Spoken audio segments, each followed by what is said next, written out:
1월 9일 화요일입니다. 오늘 새벽 우리에게 주시는 하나님의 말씀은 누가복음 1장 57절부터 66절까지의 말씀입니다. 엘리사벳이 해산할 기한이 차서 아들을 낳으니 이웃과 친족이 주께서 그를 크게 긍휼히 여기심을 듣고 함께 즐거워하더라. 파할 일이 되매 아이를 할례하러 와서 그 아버지의 이름을 따라 사가랴라 하고자 하더니 그 어머니가 대답하여 이르되 아니라 요한이라 할 것이라 하매 그들이 이르되 내 친족 중에 이 이름으로 이름한 이가 없다 하고 그의 아버지께 몸짓하여 무엇으로 이름을 지으려 하는가 물으니 그가 서판을 날라 하여 그 이름을 요한이라 쓰매 다 놀랍게 여기더라. 이에 그 입이 곧 열리고 혀가 풀리며 말을 하여 하나님을 찬송하니 그 근처에 사는 자가 다 두려워하고 이 모든 말이 온 유대 산골에 두루 퍼지매 듣는 사람이 다 이 말을 마음에 두며 이르되 이 아이가 장차 어찌 될까 하니 이는 주의 손이 그와 함께 하심이러라. 아멘. 지금 우리는 누가복음에서 요한의 신비한 출생에 대해 살펴보고 있습니다. 지난 내용에서는 요한의 아버지 사가랴와 어머니 엘리사벳이 겪었던 놀라운 일을 살펴보았습니다. 사가랴와 엘리사벳의 사이에는 자녀가 없었습니다. 자녀가 없던 이유는 7절에서 말씀해주고 있는데 엘리사벳이 잉태를 못하기 때문이었습니다. 그리고 말씀하는 시점에서 더더욱 잉태가 힘들어진 것은 7절에서처럼 사가랴와 엘리사벳이 나이가 많았기 때문입니다. 엘리사벳이 자녀를 가지지 못했고 사가랴와 엘리사벳 둘 다 나이가 많았기에 자녀를 가진다는 생각은 할 수 없게 되었습니다. 그런 이들에게 하나님은 자녀를 허락하셨습니다. 천사를 통해서 사가랴에게 엘리사벳이 아들을 낳을 것이라 말씀하셨고 그 이름을 요한이라 하였습니다. 하나님께서 친히 천사를 보내셔서 하나님의 뜻을 알려주셨지만 엘리사벳은 천사의 말을 믿지 못했고 그로 인해 사가랴는 말을 못하게 되었습니다. 성경에서 말을 못한다라는 용례와 오늘 본문의 여러 정황에 의해 사가랴는 아마도 말하지 못했을 뿐 아니라 듣지도 못했던 것으로 보입니다. 사가랴는 하나님의 뜻을 전한 천사의 말을 믿지 못했고 그로 인해 말하지도 듣지도 못하게 되었습니다. 이런 일은 결코 쉽게 일어나는 일이 아닙니다. 사가랴와 엘리사벳은 아주 놀라운 경험을 한 것입니다. 이런 놀라운 일이 있고 난 뒤 시간이 흘러 오늘 본문 57절에서와 같이 엘리사벳은 해산을 앞두게 되었습니다. 아까 살펴본 것처럼 이 부부는 아이를 가질 수 없었습니다. 그런데 아이를 가지게 되었고 해산할 때가 되었습니다. 이 사실이 얼마나 기뻤을까요? 또 근처의 이웃과 친족들도 얼마나 기뻤을까요? 58절에서 이웃과 친족이 즐거워했다고 말씀하고 있습니다. 그런데 이 불가능한 일이 기적으로 된 것만을 보고 즐거워한 것은 아닙니다. 그들은 이 놀라운 일이 하나님이 긍휼을 베푸셨기 때문이라고 생각했습니다. 하나님이 긍휼을 베푸셨기에 오는 즐거움, 한 가정에 선물을 주시고 그들의 아픔을 치유해 주시고 긍휼을 베풀어 주시는 그 하나님에 대해 즐거움을 얻은 것입니다. 그들은 기적적인 일을 경험하였고 기적적인 일을 경험하자 그들은 우연이라던가 단지 신기한 일로 치부해버리지 않고 그것이 하나님께서 허락하신 일이라고 받아들였습니다. 그리고 하나님으로 인하여 그들은 기뻐하였습니다.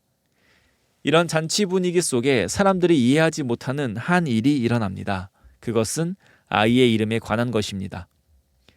사람들은 이 아이의 이름을 아버지의 이름을 따라 사가랴로 지으려 했습니다. 그것은 유대인에게 너무 당연한 일이었습니다. 아버지의 이름이나 친족 중의 이름으로 아이의 이름을 짓는 것이 일반적입니다. 그런데 60절의 말씀, 그 어머니가 대답하여 이르되 아니라 요한이라 할 것이라 하매 라고 엘리사벳은 요한으로 지어야 한다고 말을 합니다. 이것에 대해 이상하게 생각한 사람들은 61절과 같이 내 친족 중에 이 이름으로 이름한 이가 없다 하고 말합니다. 이 엘리사벳의 결정에 사람들은 이상함을 느꼈습니다. 그때 사람들은 이 아이의 아버지 사가랴에게 물어보자는 판단을 하였습니다. 사람들은 이 사가랴에게 몸짓하여 이름을 무엇으로 지을 건지를 물어봅니다. 그러자 놀랍게도 사가랴 또한 엘리사벳과 마찬가지로 요한이라 지을 것을 서판에 적습니다. 사람들은 의아해했고 이해할 수 없었습니다. 그것은 일반적이지 않았기 때문입니다. 그러나 사가랴와 엘리사벳으로선 그저 하나님의 말씀을 따른 것뿐이었습니다. 사가랴와 엘리사벳은 요한의 이름을 짓지 않았습니다. 이미 요한은 엘리사벳의 태중에 있을 때부터 요한이었습니다. 하나님께서 그렇게 지어주셨기 때문입니다.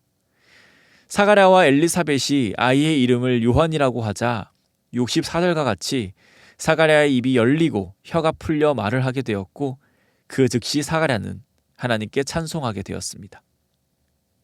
사랑하는 성도님, 사가랴와 엘리사벳이 살던 그 당시에 하나님의 말씀, 즉 구약의 말씀이 선포된 지 대략 400년 정도가 지난 후입니다. 구약과 신약의 사이 400년을 우리가 때로는 침묵기라고 부르는 것처럼 그때는 하나님의 말씀이 이스라엘에 주어지지 않았습니다. 그들은 세상에서 비주류였고 강대국의 속국 신세로 간신히 살아가는 별 볼 일 없는 민족이었습니다. 선지자들이 선포한 것처럼 메시아를 기다리는 사람도 있었겠지만 그것이 언제인지 몰랐고 400년이라는 시간은 절대 짧지 않기에 선지자의 약속을 믿지 못하는 이들도 있었을 것입니다.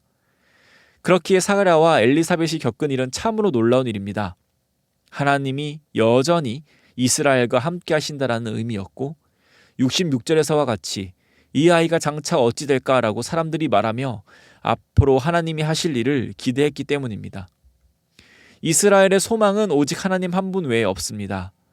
그들이 사가랴, 엘리사벳 가정에 하나님이 베푸신 긍휼을 보고 즐거워하였던 것처럼 오늘날 우리에게도 진정한 기쁨, 즐거움을 주시는 분은 하나님 한 분 외에는 없습니다.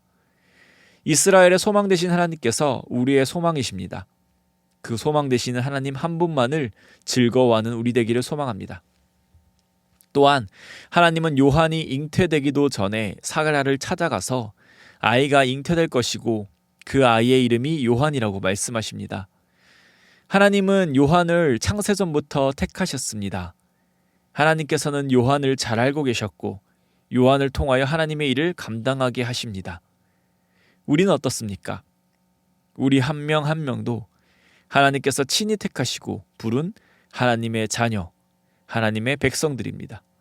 물론 사람의 기준에 큰 일과 작은 일로 나눌 수 있겠지만 그것이 하나님이 누구는 귀하게 여기시고 누구는 천하게 여기신다는 뜻으로 해석될 수는 없습니다. 우리는 모두 하나님의 백성이며 우리는 모두 하나님의 존귀한 자녀입니다. 그러니 사랑하는 성도님, 오늘 말씀과 같이 우리를 택하시고 부르신 그 아버지 하나님으로 즐거워하는 삶 되길 소망합니다. 오늘도 우리는 세상 속에서 살아가야 하지만 그 세상 속에서 기쁨과 즐거움과 희망을 찾는 것이 아니라 오직 하나님께서 주시는 즐거움으로 살아가기를 소망합니다. 그리고 그 참된 기쁨과 즐거움을 오히려 세상에 전달해주는 축복의 통로의 역할로 살아가시기를 소망합니다. 오늘도 우리를 통하여 영광 받으시길 기뻐하시는 하나님 앞에 영광 올려드리는 삶 살길 소망하며 또 하나님께서 원하시는 바 하나님으로 인해 기쁨과 즐거움으로 사시기를 소망합니다. 하나님과 이웃 모두에게 기쁨의 존재가 되며 살아가는 우리 성도님 되시기를 소망합니다. 기도드리겠습니다. 하나님 아버지 감사드립니다. 오늘 우리에게 생명 허락하여 주시고 하나님을 아는 지혜와 믿음을 허락하시니 주님 감사드립니다. 오늘도 우리 살아갈 때에 하나님의 백성이라는 사실로 만족의 삶 살도록 은혜 허락하여 주시고 오늘의 삶이 어떠하든지 우리와 함께 하시며 인도하시는 하나님의 신실하심과 선하심을 믿으며 기쁨과 평안으로 살아가게 하여 주시옵소서. 그렇게 해주실 줄 믿사오며 오늘 우리의 삶을 통하여 또 영광 받아 주실 줄 믿사오며 이 모든 말씀 우리를 구원하신 예수 그리스도 이름으로 기도드립니다. 아멘. 이 시간 함께 기도하실 때 주신 말씀을 붙들고 기도하시고 우리 주간 기도 제목에 따라서 환우들과 우리 섬김 사역을 위해서 기도하겠습니다. 환우들과 연약한 성도들을 위하여 또 항암 치료 중인 분들과 영적 육적으로 힘든 분들을 위해서 기도드리겠습니다. 그리고 기쁨으로 섬기는 교회가 되도록 모든 섬김 사역을 통하여 세상의 소망이 되는 교회가 되도록 기도드리겠습니다. 합심해서 이 기도하신 이후에 개인 기도 제목으로 기도하겠습니다. 기도하겠습니다.